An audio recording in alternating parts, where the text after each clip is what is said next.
What is going on, everybody? Welcome back to another episode of 30 Minutes of Hell. I am your host, Brandon Baker, joined as always by Joey Jackson and Matt Jackson. And we've got a Razorback victory to talk about today.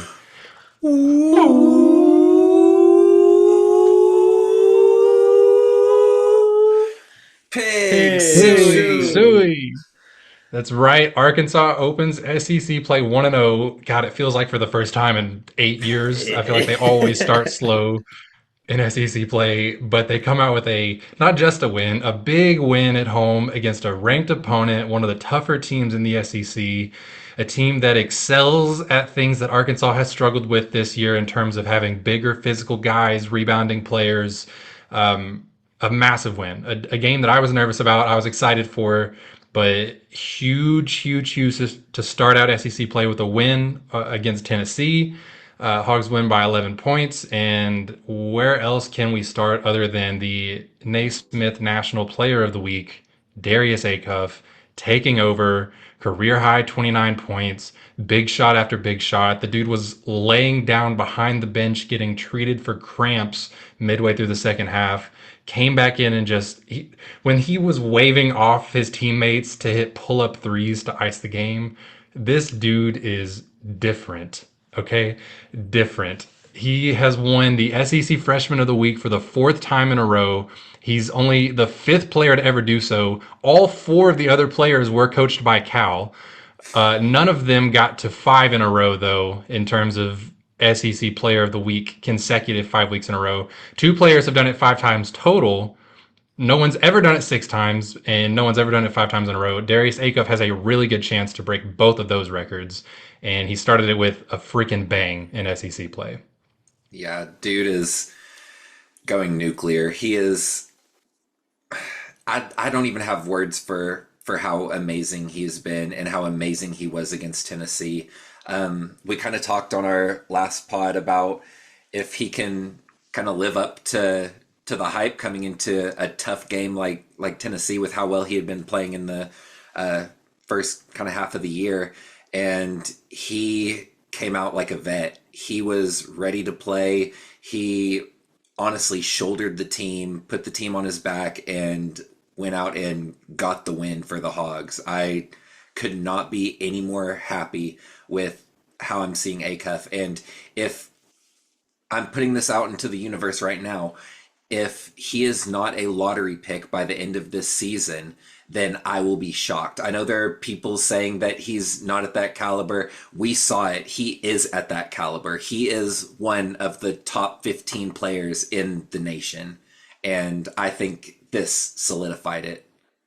Yeah. And, Brandon, I don't know if you've said it on podcast, but I remember, I think it was the Texas Tech game. You were talking about Toppin, and you said, I wish we just had a guy that could go and do stuff like that.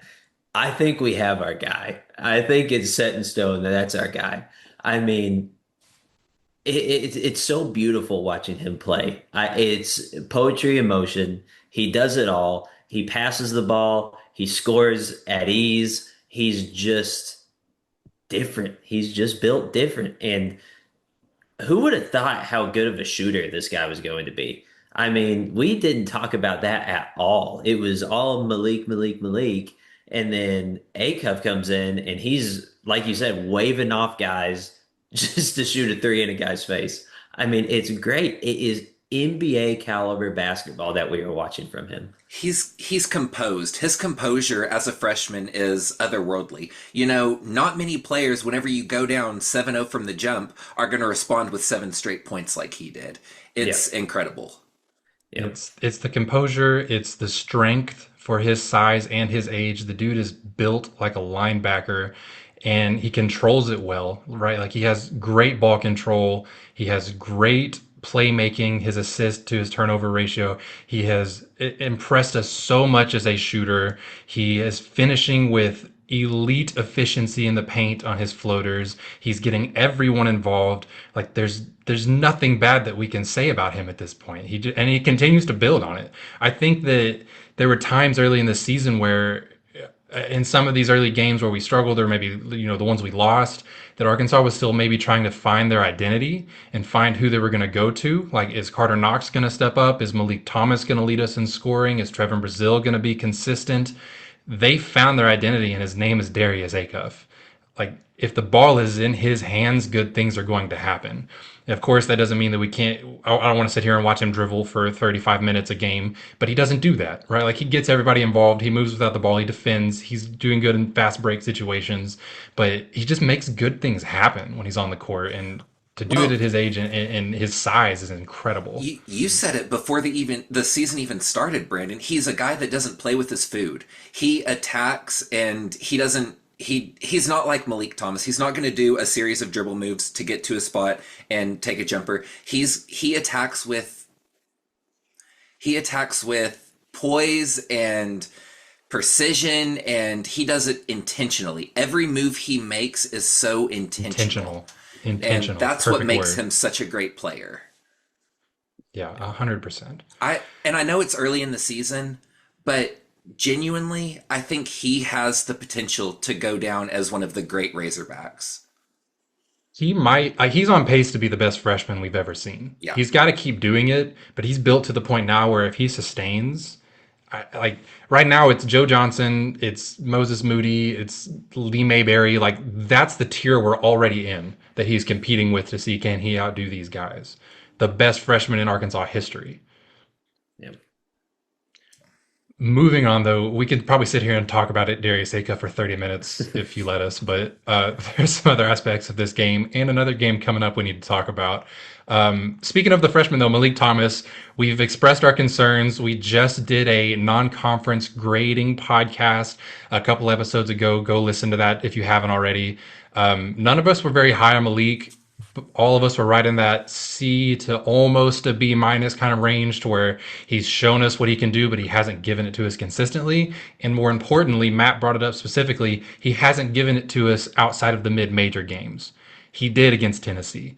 He had a good game against James Madison, and it carried over. We saw a better shooting performance against Tennessee, and he continues to do small things well. That's something we've continued to say. The rebounding, the effort, the passing ability. He's not making terrible decisions all the time. He's had some bad turnovers in recent games, but when he shoots like this, like he did against Tennessee, Arkansas is at a level where they can beat teams like Tennessee, who's ranked top 10 defensively in the country. When they get that level of scoring from Malik alongside Darius Acuff and whoever else may step up in that game. Yeah. Matt, you and I talked about it last episode, but something that I want to see more out of Malik is or I guess not more, less of, is one-on-one basketball. There were so many possessions, which a lot of them ended in makes. He had 18 points. I got to give credit where it's due. But there were so many possessions where he would get a rebound, or he would be the one that would bring the ball up the court, and the ball wouldn't move out of his hands. He'd make a couple moves, get to a spot, either go for a layup, pull up mid-range, but the ball didn't leave his hands for the entirety of the possession. And I want to see, like you were talking about last episode, Matt, more off-ball movement, more moving the ball around, like getting him better looks to where he doesn't have to create for himself. He doesn't have to play one-on-one basketball. And I think we talked about it at the beginning of the season, we don't want that ball to be sticky in his hands. That was one of our biggest concerns with him. And I'm seeing that, I keep seeing that game after game. See, and with him, like, he is so quick and like jittery, he's like always moving when he has the ball. I'm like, dude, use that off ball, and there is nobody that's going to hang on to you.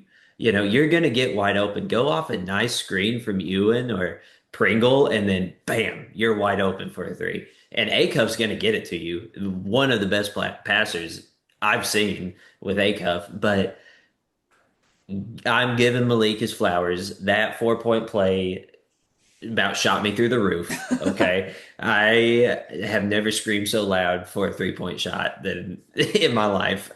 But overall, very impressed with Malik. Very happy with him. Yes, there's some things he needs to work on. He's a freshman. He showed us that he could show up in big games, and I'm very happy for him and very happy that he has some confidence back.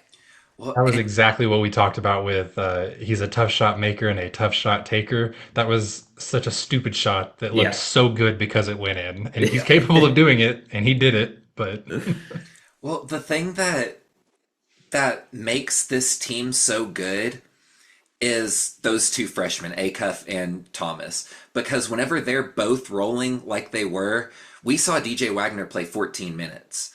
Like, it's DJ Wagner is a great backup guard. Like, we saw him come in whenever Acuff needed a breather and run the offense well. Like, I was texting you all and I was like, okay, come on, we need to get Acuff back in. Like, I'm stressing out. And we were still up like 10 or 11 points. Like, Brandon, you said we went on an 11-0 run or something. And Yeah. that was with DJ running the point. So whenever both of those guys, Thomas and Acuff, are rolling like that, and we can bring a guy like DJ off the bench and he doesn't have to give us, a crazy 20 minutes a game. If he can get us a solid 15 to 20 while we let those guys rest, like, that's a game changer. Yeah. yeah, there's not many guards in the country with his experience that are willing to kind of take that back seat and let guys like Acuff and Malik go do their thing. And I think Exactly. that's very underrated. Like, we're not seeing the production from DJ, but his willingness to take on the role that he's in with the experience that he has and the way he led a team last season, like that's not talked about enough. All people see is that he misses shots. He's not doing as well as he did. He's not, and that's it would be great if he could do better in his minutes. But I don't know. It's hard to find someone as good as he is that can take the role that he has taken.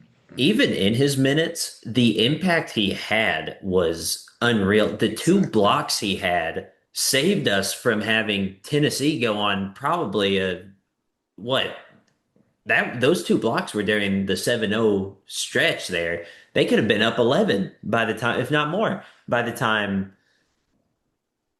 we scored a point. So the huge props to Wagner. I mean, he is making plays that are going unnoticed, I feel like. And we need to give credit to him because big shout out to that. Because I feel like we don't get back into that game as easily if not for those big blocks. And so a few more of the quote unquote role players that are X factors, are difference makers, and have been in a lot of these big games. Trevin Brazil, it's hard to call him a role player. He didn't have a great game shooting wise in this game, but it's important, I think, that he stays aggressive and he keeps shooting. Even though he only shot 30% from the field, Arkansas is now 3-0 when he takes at least 9 shots. And that doesn't mean he needs to just start jacking up shots, but when he is aggressive and looking for those opportunities, he's taking the open threes. It opens things up for other people. And I think that's very important to have, like, for the whole team, for him to be aggressive, even if they're not always falling. And similar with Carter Knox, people talk about how, the expectation for him was so much higher. And I think we're beyond that, right? Like, obviously, he's not SEC Player of the Year caliber player. Now we're looking for a high level role player. And again, when he takes 8 or more shots, when he is aggressive, when he's finding shots, when he's looking for that three ball, Hogs are 3-0 when he's taking 8 or more shots. Like, when those two guys are hunting and making things difficult on the defense, making the defense respect them, it opens things up and it makes Arkansas better. Even though the two of them shot 33% combined in this game and went 1 of 10 from long range, like, they're not the reason that Arkansas won this game.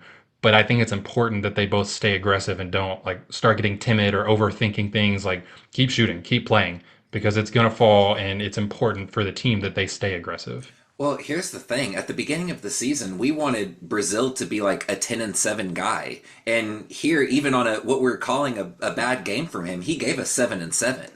So, like, it just goes to show, like, how well he's been playing, that our expectations have risen so much for him. And I don't think anyone expected Knox to be the rebounder that he is. He's been one of our best rebounders for the entire year. Like, he's a very consistent rebounder.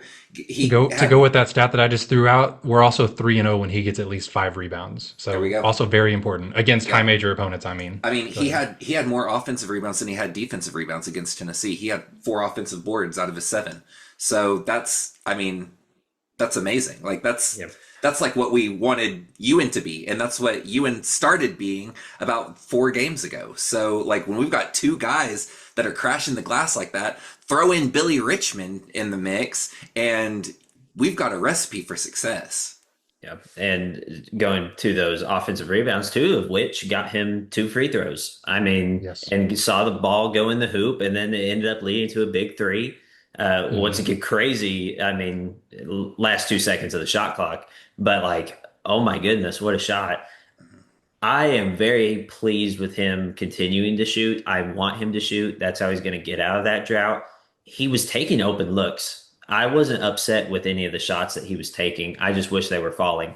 They're going to fall. He's not getting much better looks than what he's getting. And I love that he's still staying aggressive because we saw it with Malik. He was over a billion, and then all of a sudden it starts falling, you know? And so I need that for Knox. And still, what he was plus 15, plus minus. I mean, we did play good with him on the court defensively and Yeah, rebounding and everything.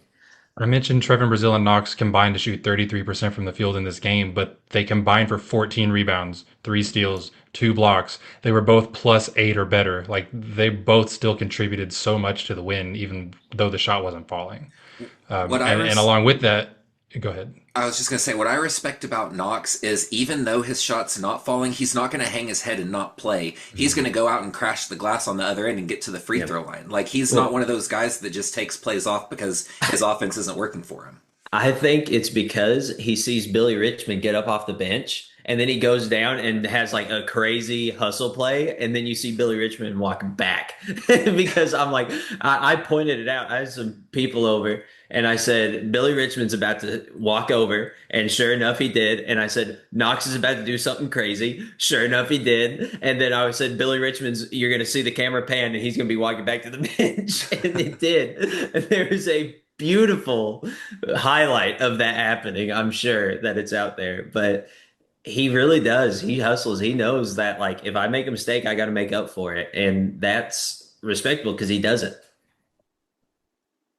For a quick shout out, Malik Ewan, 12-6, and had 4 of our 10 blocks against Tennessee, the most blocks by far that Tennessee has allowed against their team this season.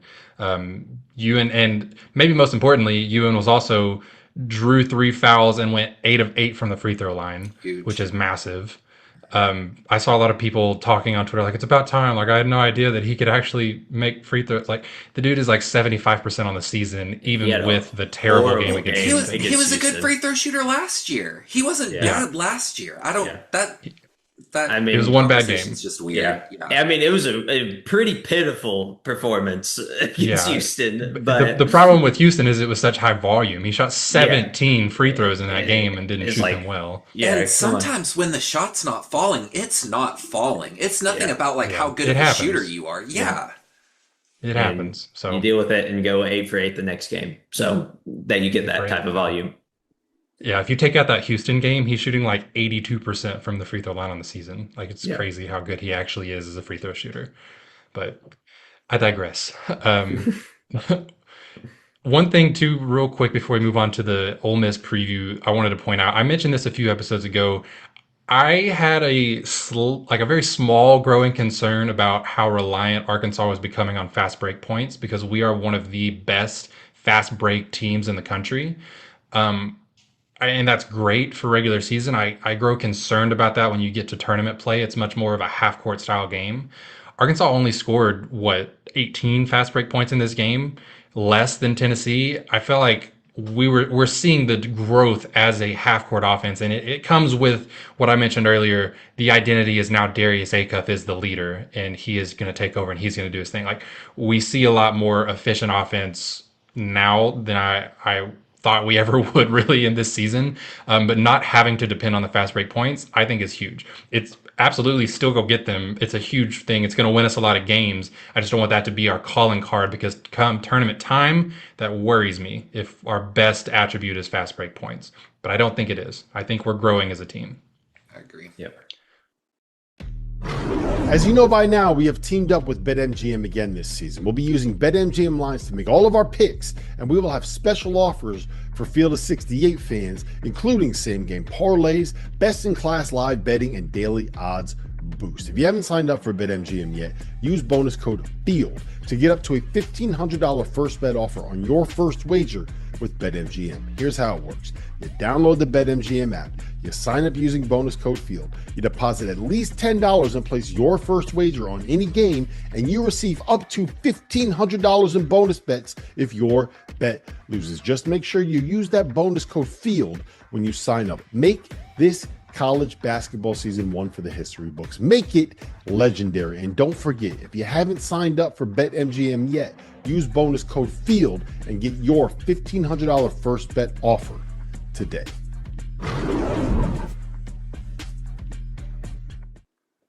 All right, so moving forward, Arkansas's next game is going to be at Ole Miss, and this will be our second true road game of the season. I know we kind of played one in Memphis as an exhibition game. We've had 3 now neutral site games. A road SEC game is a little bit different no matter where it is. Ole Miss is not great this year, middle of the pack. They're a fine SEC team. It's going to be a physical game. They've got some guys that can shoot the ball.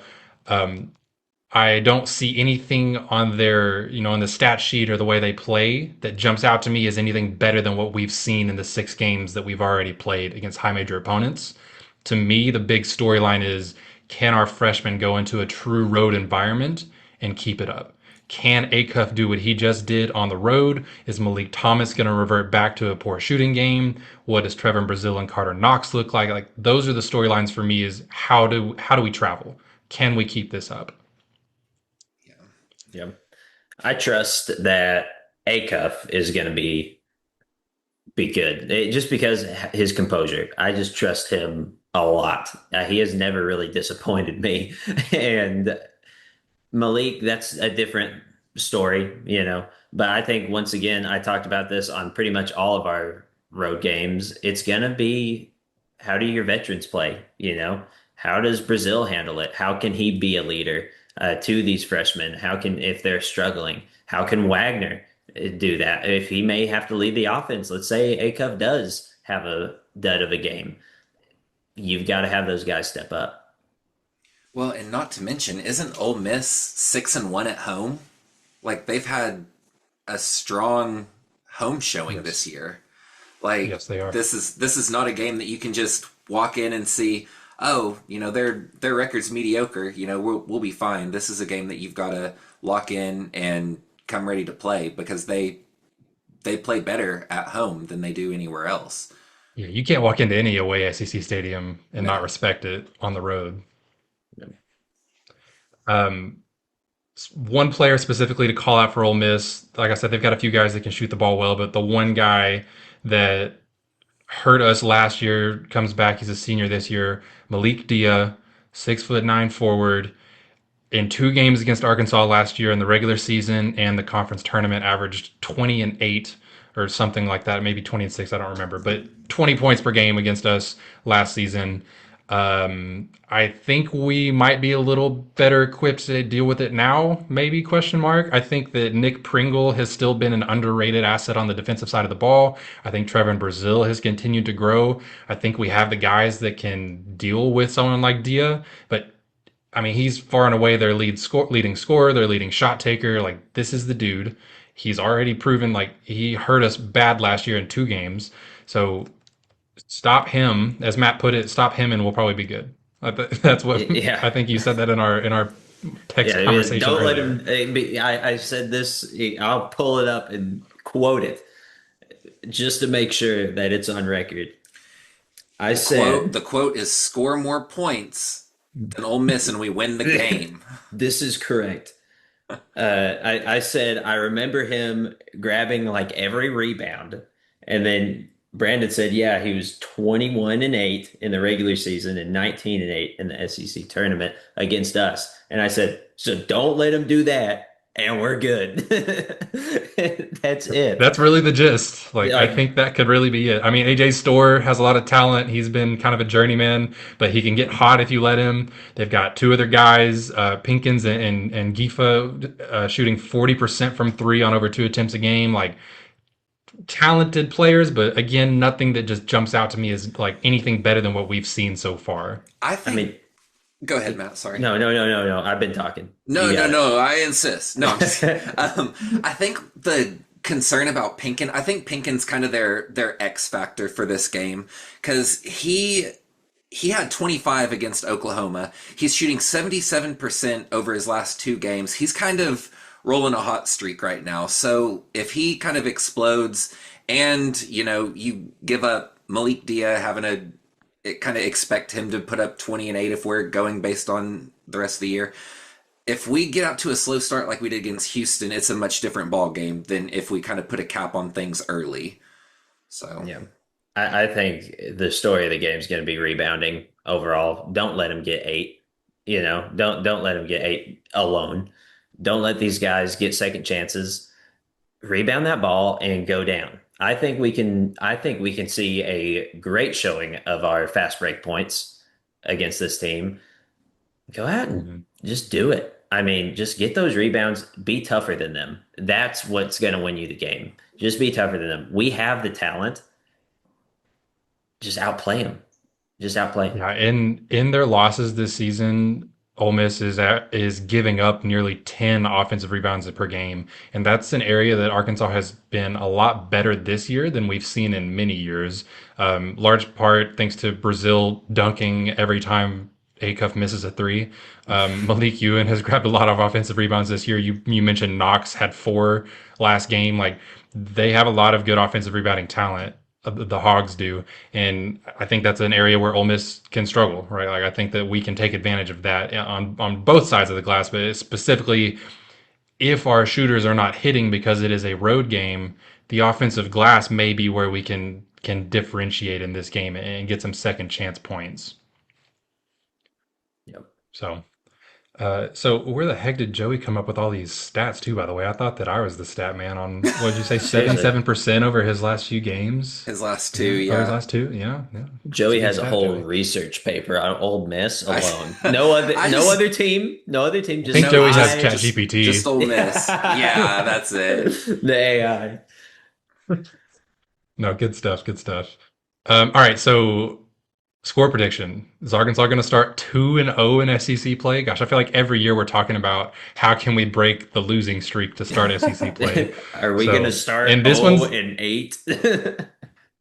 And this one's important too because I'll throw this out there before we go score prediction. The next game is at Auburn, one of 3 SEC games that I have circled as maybe the most likely losses, the games I'm most nervous about. So this one at Ole Miss could be a really big one to not start 1 and 2 if we drop our first 2 road games. So give me score predictions. Are we winning this game? Go ahead, Vibe Man. All right. Yes, 100% we're winning this game. The vibes are immaculate. All right. So the big thing is, are we still averaging 90? Or are we Pretty dang 89 close. now? We're up I there. am going to say we are going to beat them 89 to 73. I think we're going to beat them pretty handily. It's a big road win. I love it. I'm right up there with you, Matt. My score prediction is 86 to 71. Okay.